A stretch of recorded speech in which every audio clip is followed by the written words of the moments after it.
Hi, hope you've been practicing your layouts. The theme for training next week is going to be aggressive defense. So we're not going to get too in-depth into strategy. The session is all about being close to your man, protecting the right areas with your body and with your feet, but also just really getting aggressive, being ready to put in some bids. Hopefully we'll get everyone getting some blocks. Oh! I'm back again. Forgot to say, I'll post a document with that outlines the principles of man defense along with this video. It would be great if everyone can go through that and have a read. And if there's any questions, any conversation, we'll get that out on the group before we get to this training session. Going to take you through a few things on the whiteboard just now. Okay, welcome back to the whiteboard. So we have this week green team on offense, playing up the way, black team on defense, and a yellow disc here. Upfield, we've got a green cutter, and our defender here. Put a little pair of eyes on them this week, so hopefully you can get an idea of where they're facing. Okay, so in this scenario here, our defender is under and on the open side. So they're using their body to protect primarily this region, just open side of the disc. We sometimes refer that to as the danger zone. That's just an unopposed easy throw. So we're using our body to protect that area, and because we're sort of side on here or sometimes even facing deep, our feet are ready to accelerate to catch up on any deep cut, and when our man comes back in to attack the danger zone, we've hopefully got our body in the way. Okay, and we're just always maintaining that buffer. This works really well in low-level ultimate. That's why we always teach this way to defend first, because our throwers aren't always equipped to put these accurate deep shots in. So if this throw is only a 10% or even up to 50% shot, then we're better off marking underneath, because we know most of the time if it does go deep, we're going to get a block. This is the high percentage throw, so we're taking that out. As our man goes to the break side, we can take a little bit of a buffer because we know that this throw here is much more difficult, and that just gives us a little bit of room to get up to speed as our man accelerates again towards the danger zone or the open side. So that is marking under.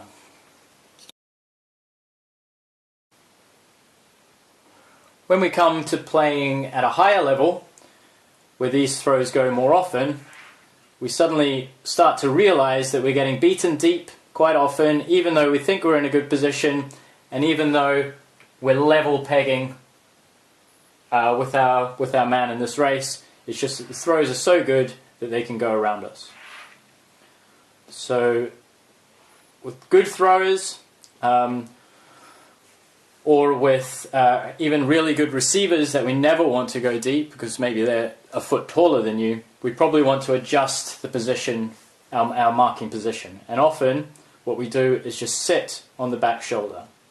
So we're sitting on the back shoulder here, so now we're using our body to protect against the deep cut, but our feet are facing towards that danger zone, towards the undercut, so that if this man comes in for the disc, we're right there ready to extend a hand and put a bit of pressure on that cut. So that is marking on the shoulder. So your first decision as a defender is going to be, do you want to mark them deep on the shoulder to protect deep? Do you want to mark them underneath on the open side to protect the under? Often there are a few factors that come into play. It might be the strength of this thrower. If they can't throw deep, or if the deep is a low percentage shot for them, we should always in ultimate be thinking about percentages, about risks and rewards. So it might be that. It might be the wind makes it really difficult to put in a deep shot. It might be this cutter's position on the field. So obviously if they're very deep, we're going to have time to catch up when the disc goes deep. So we're going to be under to stop them getting free into this space with an undercut. And if they're in very close to the disc, maybe we don't mind giving up this 2-yard pass on the open side. What we don't want is to allow them to have the chance to bust deep on us and give up this throw. So we're probably going to be deep on them. As long as we can put some pressure on that under, maybe get a hand in the way, but our body's there to stop the big yard gain.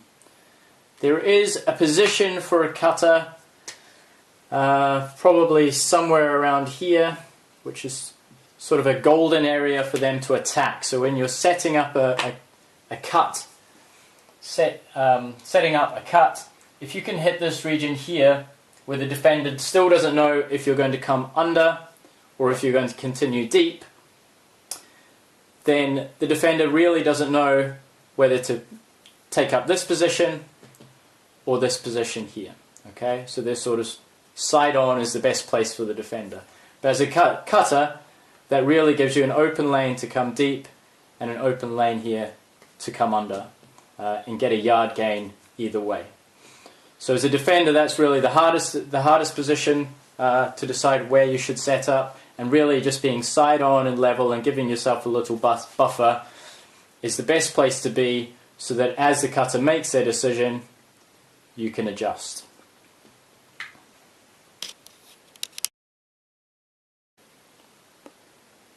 Okay, so we're going to run a drill on Wednesday in this sort of situation where our offense player is going to cut deep towards a cone.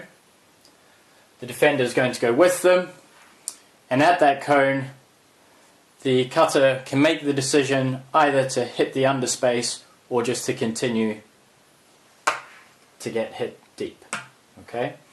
As a defender, we are going to try and stop both those options.